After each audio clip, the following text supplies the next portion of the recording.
Hey guys, this is Heri from Tour, back on YouTube, and we are here in Montreal, close to the Corona Theatre where we're playing tonight. And I'm here with a special guest. Before I introduce him, let me ask you to go to patreon.com /Heri Joensen to support my YouTube production and my podcast production. So, without further ado, let me introduce you to Hansi Ku. Great to be here. Thanks for coming. Great fun. To those who don't know, we won't spend a lot of time talking about your history, but this is the singer of Blind Guardian and Demons and Wizards, among some other bands, I believe. Yeah. So, what my YouTube channel and podcast is about mostly is songwriting, and I suppose most of my listeners and viewers are musicians, so it's okay to get technical if you want to. Okay. In fact, I would like to. So, first, I want to ask you, I am a big fan of Blind Guardian, and I've been since 1992. Imaginations from the Other Side, I believe it was back then. And I was hooked on it immediately, and I still am. But I had maybe heard the name Demons and Wizards once or twice before this tour. What's the difference on Demons and Wizards and Blind Guardian? The songwriting team obviously is different. Yeah. In Blind Guardian, it's mainly me and Andre doing the songs. The procedure is quite the same. Andre provides me with his arrangements, musical arrangements, and so does John. He provides me with his patterns he comes up with, and then I take it up from there. Both of them leave the melody lines vocal-wise completely free. Of course, Andre's music is a little more occupied than John's is. And then I pick it up from there and treat every song very individual. So it's always a new approach. Most of the songs directly speak to me. That is not a big deal. You know, there's a little bit of experience, basically just talent, and you know, then it is also a lot of dedication to the single pieces. I go in and I almost every time have an immediate idea. I follow up to this, and then I just leave the stuff for a while before I get back into a certain pattern, and then I really examine the stuff as deep as possible, and that's the case for both of the composers I'm working with. So they provide you with a finished song, verse, chorus, and everything, and completely without melody. Yeah. Andre has a lot of melodies with his guitar orchestration, and sometimes even with a classical orchestration. Yeah. In John's case, it's mostly his picking patterns and his rhythm guitars, which give you direction nonetheless already. You know? It defines the key, it defines the direction the vocals have to go anyway. But then I pick it up from there, and then it's completely free. There's nothing really required from the other side. They just let me freehand, and I think I found my way through. You know, absolutely, I'm surprised actually, because it sounds like it's built around the vocal sometimes. No, it's in most of the cases not. Andre sometimes goes back and then tries to work around what I've done. And changes the basic arrangement a little bit so the vocals fit in better, but normally the basic arrangement is done, and I have to find my way to get the vocals through somehow. So do you have the music in front of you in chords or sheets, or do you play along, or do you just listen to this and come up with anything just from ear? I mean, we're working on Logic Audio with Blind Guardian, and I also do that for Demons and Wizards. So usually I get the tracks, and I go, as I said, first I just try to capture one impression and go for this direction. You know? And then later on I go into the details. So I mute almost everything, go for the drums first. Drums are less important for me than rhythm guitars and lead guitars and orchestration, of course. But I really go into all the different patterns and shifts. That's fascinating. So you, when you, for example, say you mute the drums, do you use the rhythm of the drums to support the vocals, or? That's sometimes a little tricky with both of them. With Andre, even more tricky, because John relies pretty much to what he composed in the beginning. And if there's a drum pattern, you can be sure this is what is going to be produced as well. I see. In Blind Guardian, Andre sometimes tell me, well, the drums are just there, to give you a hint. Yeah. But at And the it'll very be end, it different. turns out that he keeps like 30-40% of this as well. So, you know, I have to keep that under consideration always, Yeah. but I'm not always sure. And sometimes I even say, well, we do not want to use these drum patterns. So this is when, you know, my influence in the basic songwriting comes in for both. But yeah, that makes it a little more tricky. In the early days when we did albums like Somewhere Far Beyond and Imagination from the Other Side, for example, Yeah. we only worked with a cowbell, which I prefer actually. You know, just have the. I suppose it leaves you much more freedom, and then it leaves then more they have freedom, to adapt to you as they make the music. I but a suppose.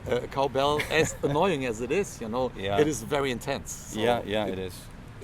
It fills you up with it pumps you up with So energy. you have already. the music side, say the guitars and bass, and then no drums, just the cowbell. Yeah, in the old days we even left out the the bass guitar a lot Yeah. of times. So it was just Andre's orchestrations in terms of guitars, and my singing, and then we build up bass and drums later on. But ever since I think Nightfall or A Night at the Opera, we're working with drums as well on the basement. And of course, when especially with Tomen, we up to I think 1998, we have had rehearsals.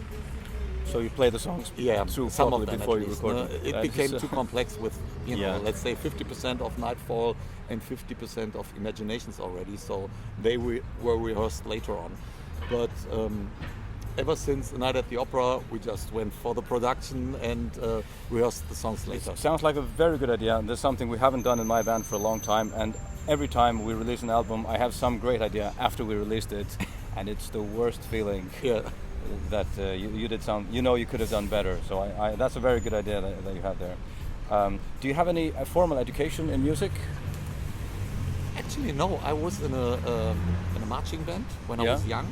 I was 13, 14. Yeah. I played the fanfare and the horn, but I pretty much sucked in it. Yeah, I but didn't- it's pretty strict, pretty disciplined education or learning, isn't it? Yeah, it was. Yeah. But I was not good. Yeah, okay. And I was not good in school. My education in music there was okay as well, but nothing really special. I was more into football. Yeah. I had a sensation for music ever since I was 7 or 8. I was, you know, listening to rock music very early. What was the first thing you listened to in rock or metal? Well, let's start with classic rock. That was Electric Light Orchestra and Queen. Yeah. And from there built up with Deep Purple, which, you know, was the most impressive moment for me. You know, I knew songs like Smoke on the Water and Black Knight before. Yeah. But when I bought my first album, that was when I was 11, that was 24 Karat. And I heard Speed King and Fireball for the first time. I was shocked, impressed, and amazed at the same time. Yes. And that changed my life for sure. So Ian Gillan is still one of my most favorite vocalists of all time. Yeah. Also because of Jesus Christ Superstar. Many vocalists say that.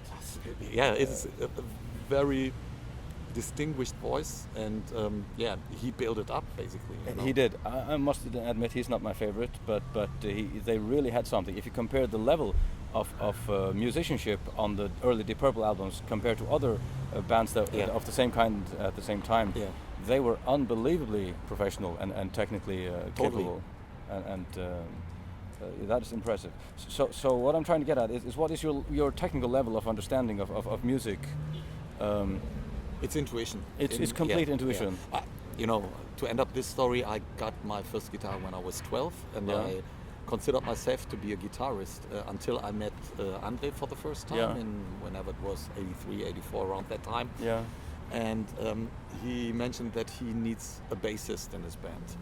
And, you know, that didn't make click to me at all. But he heard me screaming on a party, you know, where we're drinking, and he liked, I did some Gillan screams. But then I was able to.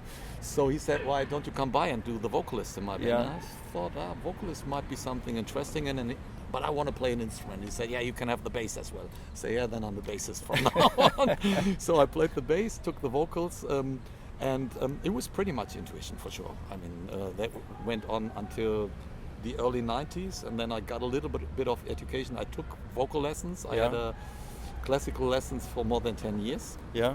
This helped a lot and explained a lot. Oh, to yeah, me, I believe that.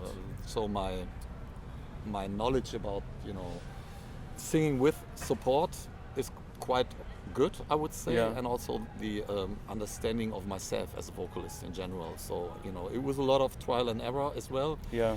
But I had a very good classical teacher. She just pointed out from the beginning that she did not try to manipulate me and to transform me into a classical vocalist. Yeah, yeah. That helped a lot. So she also built up on what I was able to do with my voice already, and I had a quite good range at that point already. Yeah. What I'm impressed by, especially hearing you live, is that there's very different kinds of vocals on Blind Guardian. I suppose it's the same with Demons and Wizards, where you sing very harshly and then very clean, and you switch between them. When I hear it on an album, I think, okay, maybe he relaxes for an hour, then he goes to the next one. I relax for ages sometimes. But I hear it live, and you switch just like that. Yeah. And that is really impressive. Yeah. But, you know, this is something I really worked on over the last 15 years. And, Yeah. you know, I learned a lot about myself even later on in my career. Like, on tour, you are on tour, so behave like you are on tour. Yeah, exactly. A lot of sleep, Drinking water. or tea. Yeah. And this, of course, helps. But with regard what I'm doing, it's really training. Yeah. You're right. In the studio, it's pretty much like this. I take my time for all the recordings, and I sometimes divide in between harsh sessions and melodic Like sessions. do all the harsh first, and then the Yeah. other after. Yeah, Yeah. it depends on, you know, but there is a certain range when I do high pitch, high chest voices. They demand my whole attention, and I sometimes wait for 2 or 3 days until they are really there. Yeah. I have to build up. I have a lot of exercises, and I do them every day, like here on the road. Yeah. I start in the morning, just warming up, you know, getting the soft voice back is Yeah. the most important thing. I figured that also out over the last few years. So I suppose you feel it in the morning after every show that you sang yesterday, and you sort of have to get it back. Yeah. Make sure you get it back every day. Yes. Yeah. There is a difference, and I do not stress anymore. You know, sometimes I just figure out very early in the morning, this will not be your best show, but I know exactly what you mean. Yeah. but I just have to work with it. When you Yeah. get sick, Yes. you know how it is. You know. Yeah, yeah. If you're in really good shape, I think you can handle being sick also. Yeah. If you're in bad shape and sick, then your vocals are going to be horrible. Yeah. But sometimes warming up is at least it shows you where you're going to suck today. Yes. And This that's is a nice bit- to know. Yeah, exactly. Hold the microphone a little further away, maybe. Yeah, you try to at least. for the bad but parts. it is human being, you Yes, know. yes. It's human nature. You cannot do anything against it. It's our instrument, Yeah. and there's no. You can't go to the guitar tech and hey, fix my voice. No, you just, you know, especially with in-ear, you even feel more how much you suck on a day. Yes, yes. Do you use only in-ears when you perform? Yeah. You have nothing in the wedges? There's nothing in the wedges usually. Sometimes it's tempting when there's no low end at all, but I like no low end. But you Yeah. know, if we're talking about a critical day, like you really feel your voice is harsh here and there, Yeah. and you may miss this note and this note, then it's good to have as much environment and sounding around you as possible, because then you just, you know, bet your voice on this and it helps to smear. Yeah. And therefore sometimes it's good to have these low frequencies, but still in, I think, almost all cases I have no Yeah. other signal than the in-ear signal. I like to. I have only in-ears as well. No sound on stage is best because it tends to go through the microphone and just mud everything up. But I like to keep my voice as loud as possible in my in-ears so that I can hear Exactly. where I'm at, and I don't press too much. I still do that even though I'm that loud. Sometimes even because I'm so loud, you know. Yeah. I mean, on the in-ears. But on the other hand, if I lose my soft ones, then I overdo them, and then everything else will be increased as well. Yeah, yeah. And this, it's technically the same problem you're having. Yeah, yeah. Oh, the life of musicians. Let me check how much. Yeah, time we this have. is also very interesting for me. When I played with Arian like 2 years ago in Yeah. Tilburg, it was the first time for me to be on stage with so many different vocalists, and we had a lot of discussion backstage. Everyone, same problems, same fears, same anxieties. That also, told me something about our business. I mean, or about our, profession. Yeah. It is really difficult to compare that with other musicians on stage. Maybe drums get as close because that's also very organic. Yeah. But still, you really depend on, this tiny little thing Yes, here. yes. The solution is to turn into a diva, and and be extremely annoying and precise about everything. Yeah. No, I want my water 27 degrees Celsius, please. Which is in the States sometimes a problem. Mm-hmm. Now I have my people around me, so they know no water from the fridge. It Oh, has yeah. to be Oh, 27 whatever degrees. After show, I don't like to talk a lot. Of course, if there are people speaking to me, I will try to answer and be Yeah. kind. But That is true. I don't wanna talk. Speaking in a loud environment wears the voice down just as much as singing. More. And I talked to more people yesterday than ever in my entire career, I think. And I can feel it very well on my voice today. yeah, it's really strange, isn't it? But I mean, you're a lot younger than me. It really took me like 15 years to figure out speaking is more harmful and more dangerous than even a show. I think when we're singing, we use, and you know how to use the diaphragm support, then you have the most healthy way of using the voice. And when speaking, you just don't think about anything. Yeah. And it wears the voice down more than other things. I had lessons even for speaking, but that never, really did it for me. So I may go back and, try to get some professional support there, because I also feel that's the most difficult thing for any vocalist. Yeah. A completely different subject. This is, I believe, your first tour with this band in the US, and it will be your only. The only, as far as I can say now, it's going to be, but never say no, or No, never of say course, never. of course not. We do a third album, and there will be a fourth album. This we already have in our plans. And You're making the third album now? Yeah, it's almost finished. Uh-huh. Yeah, we would have been able to even play songs because we are proceeded very far. I just have to do some more vocals. That's going to happen right after the tour. Quite an unusual experience for me as well. I have like 3 or 4 days break, and then I need to sing another 4 songs. Yeah. And it's also demanding stuff. Yeah. It sounds to me not terribly dissimilar from Blind Guardian, what you're doing with the vocals here in Demons and Wizards. No, it's a little more in the ballpark because there are not so many harmony changes. So once you are in a certain pattern, you can keep the stability in a more proper way. While in Blind Guardian, the changes are more drastic. I see. Yeah. And also, if you have a wall of sound like in Demons and Wizards, like John's driving rhythm guitars, which dictate most of the music, some drums and some bass, that is information-wise a little easier to comprehend for me as a musician on stage and also in the studio. While Blind Guardian, you have all the layers of guitars and at the same time layers of orchestration, and they of course interfere with what I'm doing. Yeah, of course. So Demons and Wizards is a bit simpler, I suppose. A little more comfortable for sure. Yeah. To get back to songwriting, when you made the album Night at the Opera, were you aware of the Queen album of the same name? Yeah, that was the reason. We thought it was funny, and we were also aware of the Marx Brothers movie, which was also called The Night at the Opera. I was not aware of that. And I wonder if Queen knew that. Yeah, I think so. For sure they did. We thought it was funny. Everyone back then, considered us to be Queen on heavy metal, on speed metal. Yeah. And so it was a nice treat, we thought. But some people got really, really angry. They thought it was a little too ambitious, and it's just a title. Honestly, I didn't even think about it until later, because there was nothing in Blind Guardian that reminded me very much about Queen. Maybe someone who's not deep into heavy metal would not think that, but I was very deep into heavy metal, and I saw all the nuances. And Queen was not the first thing I thought about. I think it's Andre's way of layering.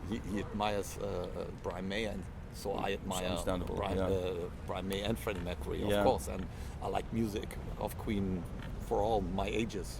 There was never a time where I was not listening to Queen. Maybe a little bit in the 80s when it was just heavy and metal. Yeah. But yes, they had an impact. But I also think that's a minor, important influence of Blind Guardian when it comes to the way our songs turn out. Yeah.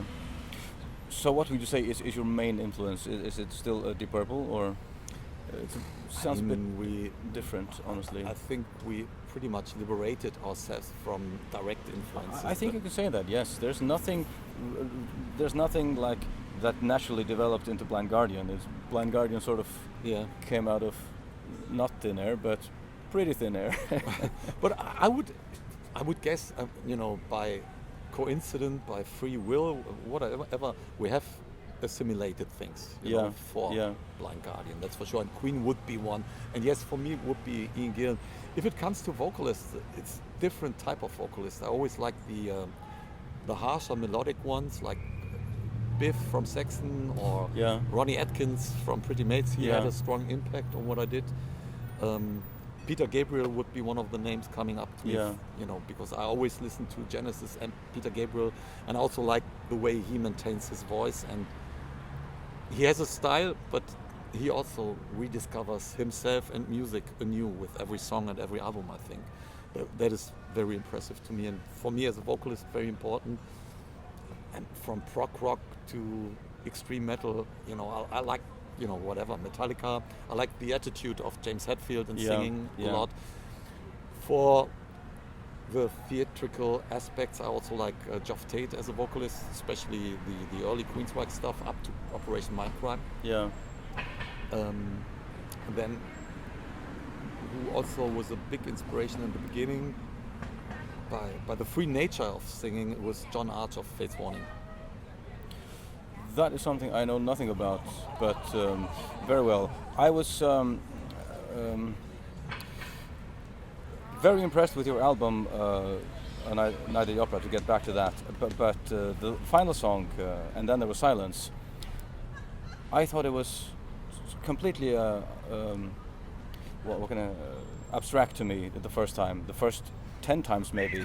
I thought, they're not repeating anything. What? Okay, the chorus is 3 times, but the chorus is like 1.5 minutes long, and the rest is just non-repeating all the way through. And then it really grew on me, and I think today it's one of the best metal songs ever made. Thanks.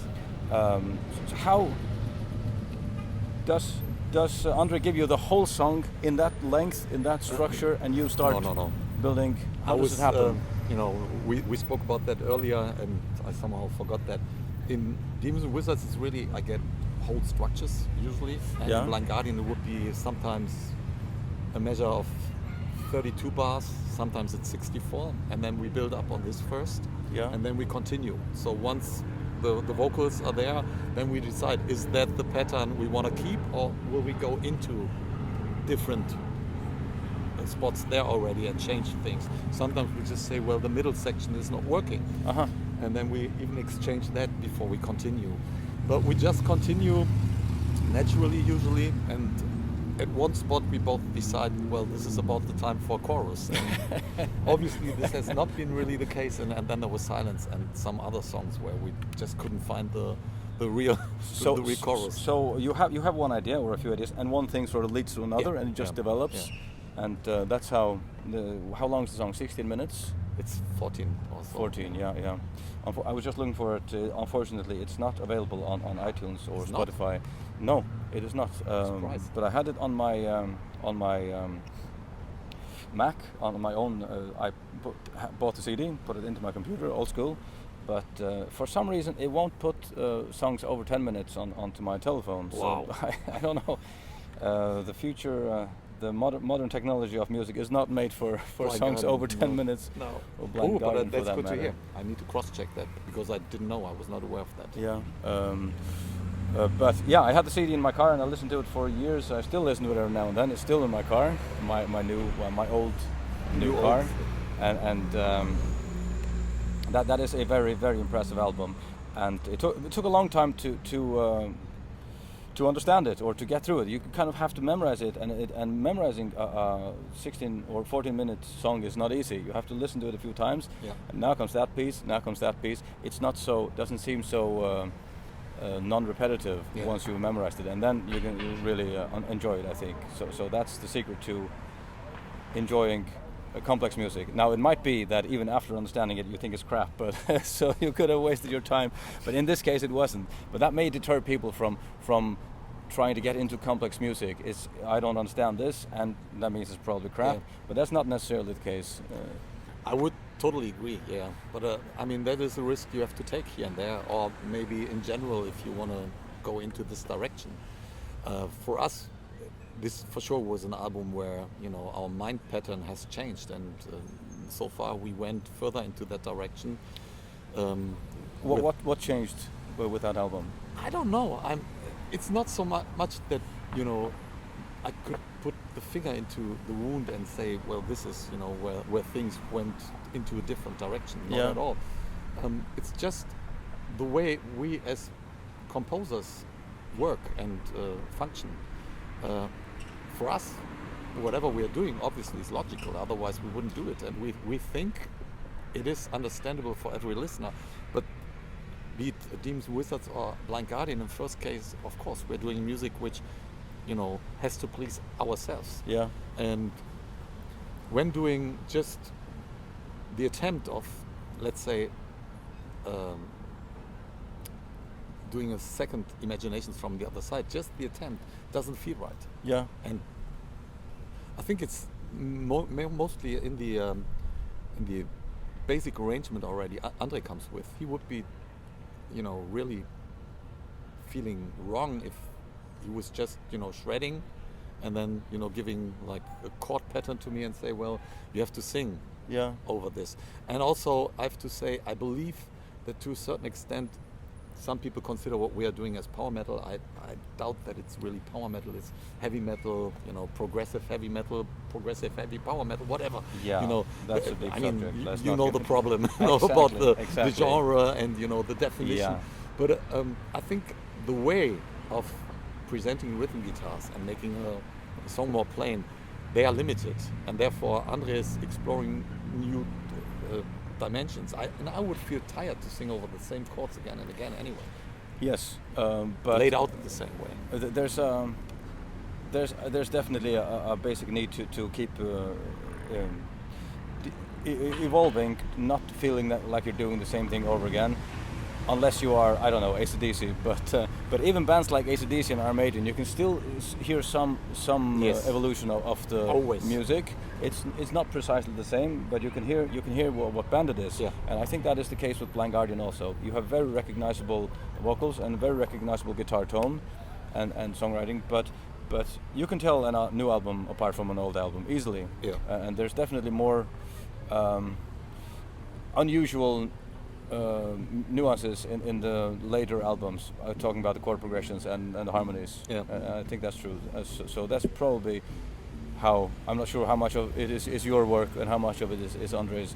It's a cooperation. Yeah. That's for sure. Like, many people do not even realize that there is no chord structure sometimes, but a definition of a chord structure by our cooperation of, we define a chord all at the very end, but it's not there in the beginning, it's not there. So you're sort of fiddling around with guitars and vocals until it turns out to be a chord, and nobody has a clue what it is, and you just work with it? We work with it, yeah. And in a lot of cases, when Andre comes up with this, continuation of patterns, like we said, we start with 32, then the next 32 may come in.